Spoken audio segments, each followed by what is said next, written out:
Halo semua, nama gue Ceko XB dan kali ini gue gak bakalan main Minecraft biasa. Dulu main tapi gue gak bakalan main biasa, tapi gue bakalan nyeritain alur cerita dari map pocong gundul, map horor. Dan map ini dibuat oleh, nggak salah tuh siapa ya, lupa saya. Dibuat sama Only Riff yang ya orang Indonesia ya, namanya dari judulnya aja pocong, anjir nggak mungkin orang Amerika gitu. Dan cerita map dimulai dari si Kevin yang sedang tertidur dan tiba-tiba ada yang mengetuk pintu rumahnya. Kevin pun langsung terbangun dan bergegas membuka pintu tersebut. Ternyata itu adalah Reza, temannya Kevin. Kedatangan Reza kemari untuk mengajak Kevin camping dan berangkat di sore hari bersama dua orang yang nanti akan gua kenalkan semua. Setelah berbincang-bincang sebentar bersama Reza, Kevin pun lanjut tidur dan sore harinya atau pukul 16.15 Kevin dan Reza pun sampai di tempat tujuannya, cuy. Dan di sini ada dua karakter baru, yaitu Tante Sarah atau emaknya Reza dan Nadia, temennya Kevin dan Reza. Mereka akan camping di hutan Banyu Sojo. Pada pukul 9 malam, si Kevin ini malah nyeritain rumor yang ada di hutan Banyu Sojo ini. Dan rumor itu adalah adanya pocong gundul yang meneror satu hutan Banyu Sojo itu. Ya emang agak aneh sih, masa pocong gundul? Dan tanpa mereka ketahui, diam-diam ada yang mengintainya, cuy. Dan Tante Sarah pun bilang mereka jangan lupa tidur karena dia mau tidur duluan. Kocak, lu malah gedek. Dan pada tengah malam, pocong tersebut pun malah menculik Reza. Loh, beneran gundul anjir. Dan terdengar teriakannya Reza. Hal itu membuat Kevin terbangun. Kevin pun langsung bergegas menuju ke tendanya Reza dan benar, Reza sudah tidak ada di sana, teman-teman. Kevin pun langsung bergegas membangunkan Nadia dan juga emaknya Reza, Sarah. Tapi mereka ini tidak kunjung bangun. Memang kebo emang dasarnya. Tapi karena mereka tidak kunjung bangun, Kevin pun langsung bergegas untuk mencari Reza sendirian. Dan anehnya Reza ditemukan di sebuah sumur tua yang ada di tengah hutan ini. Kevin pun mencoba untuk membangunkan Reza dari atas, tapi Reza juga tidak bangun. Dan di belakang itu ada apa, woi? Tiba-tiba Kevin turun untuk membangunkan Reza secara langsung sambil diliatin pocong yang berubah menjadi Nadia, cuy. Aneh anjir. Nadia pun langsung membantu Kevin naik dari sumur. Nah, kedatangan Nadia ini kemari untuk melihat Kevin, cuy, karena khawatir gak ada di tendanya. Dan Kevin langsung meminta pertolongan kepada Tante Sarah atau emaknya Reza itu sendiri. Tapi anehnya di pinggir jalannya bukannya nemu tenda mereka, malah Kevin menemukan rumah tua, cuy. Kevin pun terheranan kenapa bisa ada rumah gedenya banget kayak gini anjir. Lalu tiba-tiba di belakangnya Kevin pun muncul Nadia. Dan kedatangan Nadia lagi ke sini untuk karena mengkhawatirkan si Kevin ini karena takut nyasar. Dan ya beneran nyasar karena ada rumah gede banget di sini, anjir. Mereka memutuskan untuk mengecek rumah itu. Siapa tahu ada orang dan mereka akan meminta pertolongan. Dan pastinya yang akan mengecek adalah si Kevin. Loh, malah gedek lagi si anjir.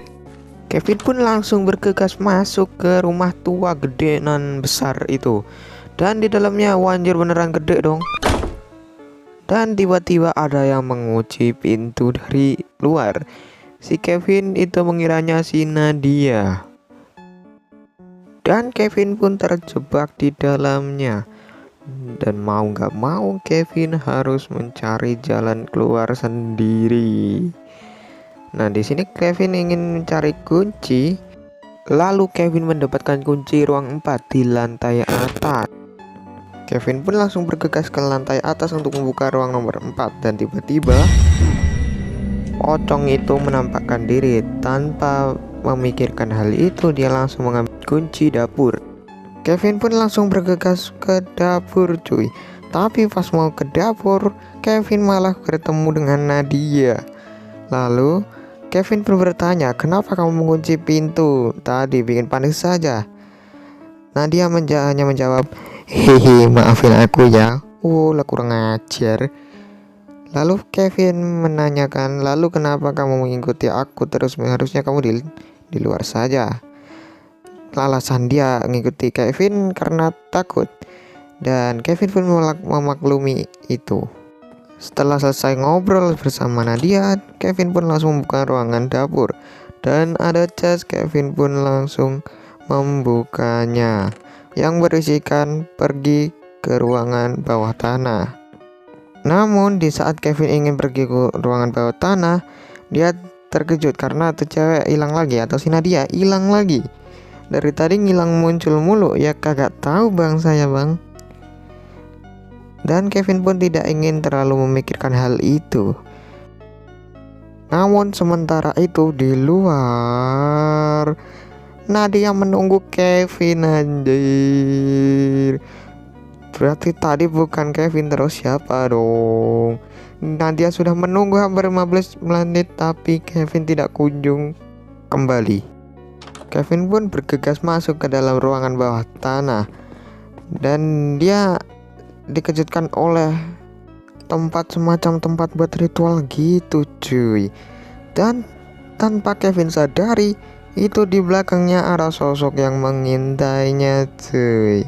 Woi bang, gitu bang, belakangmu bang, woi. Kevin pun bodoh amat dengan semuanya ini, dan dia langsung mengambil kunci lorong 2 yang ada di dalam chest dekat situ. Dan dia langsung membuka pintu lorong 2 itu dan masuk. Dan tiba-tiba ya dia mau muncul lagi cuy. Dan di saat Kevin sedang berjalan, tiba-tiba Kevin terjatuh ke dalam suatu ruangan lagi cuy. Dan dia membuka salah satu pintu yang ada cas yang berisi kunci ruang nomor 7 cuy. Dan dia langsung ke ruangan nomor 7 itu dan langsung membukanya dan masuk. Di dalamnya ada cas yang berisi ruangan nomor 8 dan sebuah catatan 19 berapa itu? 1991 yang berisi sebagai berikut. Kalian baca sendiri lah ya.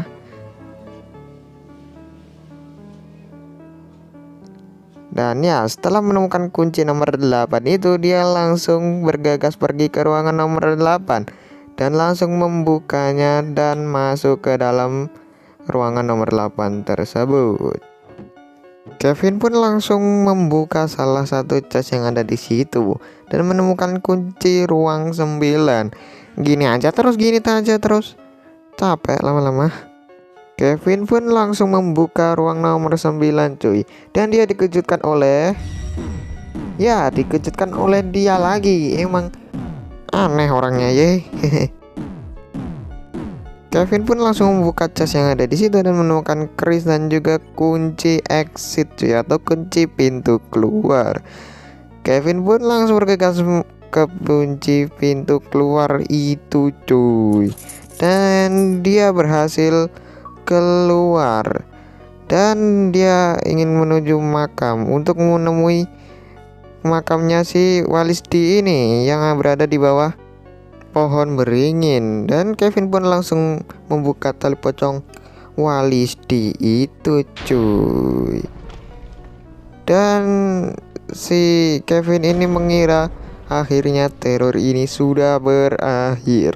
Oh, kau terlalu naif anak muda. Dan di saat Kevin ingin keluar dari hutan ini, dia malah dikejutkan dengan polisi dan juga Tante Sarah cuy.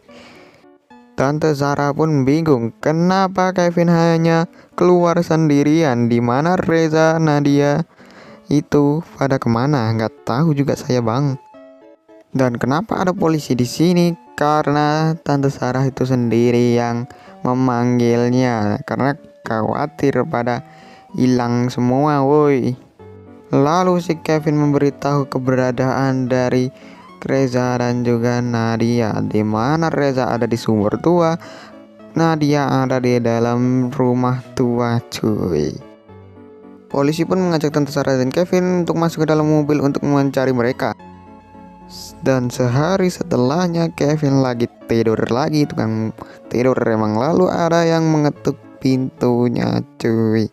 Dan Kevin pun mengeluh, siapa lagi dah yang mengetuk-ngetuk pintu. Tapi Kevin pun baik mau membukakan pintu tersebut, walaupun kayaknya agak males sih orangnya. Dan ya, tiba-tiba di luar malah menjadi merah semua, cuy. Dan Kevin pun menemukan sebuah lorong di antara dinding merah itu, dan dia langsung masuk, dan di ujungnya ada sebuah rumah, cuy. Dan Kevin langsung masuk dan ada Walisti dan juga setan hitam. Dan tiba-tiba ya, Walisti menjumpscare kita dan ada chest di depan kita, cuy, yang berisikan catatan yang nggak tahu judulnya, aneh bener, cuy. Dan seperti inilah bentuk catatannya, kalian baca sendirilah ya.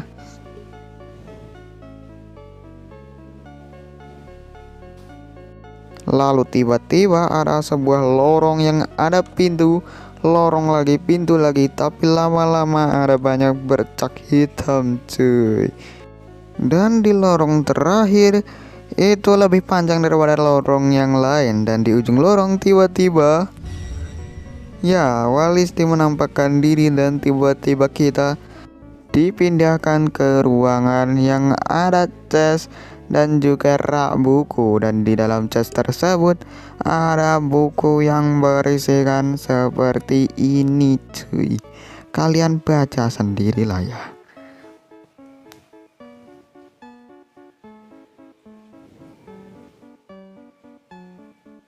Nah, setelah membaca itu, Kevin pun langsung mencari bahan-bahan yang ada di buku tersebut, cuy. Dan Kevin pun langsung menemukan keris dan juga tali pocongnya Walisti. Oh ya, hati-hati sama pocongnya Walisti yang bakal menjumpscare kayak gini kalau kita kena tangkap. Dan kita diberikan 2 nyawa, atau sebenarnya 3. Ini tersisa 2 aja punya saya karena udah ketangkap. Dan tidak lama setelah itu Kevin pun langsung menemukan yang benda yang ketiga, yaitu buku mantra, cuy. Dan Kevin pun langsung bergegas ke pintu keluar karena sudah terbuka pintu keluarnya, cuy. Dan akhirnya Kevin bebas, dan dia langsung ke sumur tua dan menekan tombol yang ada di sumur tua tersebut, cuy. Dan Kevin pun langsung dipindahkan ke dalam ruang mantra yang berisikan Walisti yang sedang dibakar, cuy.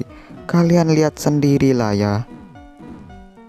Dan ya, dia bakal langsung mati, cuy.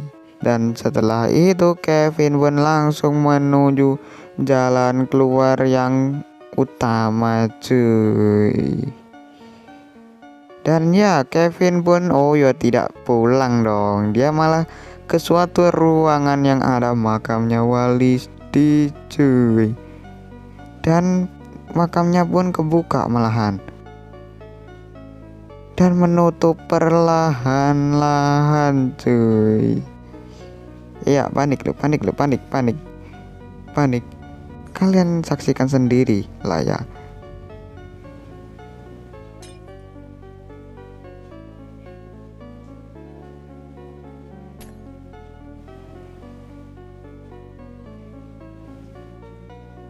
Dan Kevin pun langsung kembali ke dunia nyata, dan ternyata itu dia kena mimpi buruk, cuy. Karena saking takutnya, bahkan saking takutnya celana dia sampai basah, atau bisa dibilang ngompol, cuy. Awik wok ngompol, anjir, udah gede. Dan cerita pun tamat. Dan ya, mungkin itu untuk segitu dulu lah ya buat alur cerita kali ini. Kalau kalian punya saran map yang bagus buat diceritain, kalian boleh komen di bawah. Makasih buat kalian yang udah nonton sampai akhir. Dan ya, jangan lupa like dan subscribe. Yang belum subscribe, pencet dulu tombol subscribe-nya, cuy. Bye bye.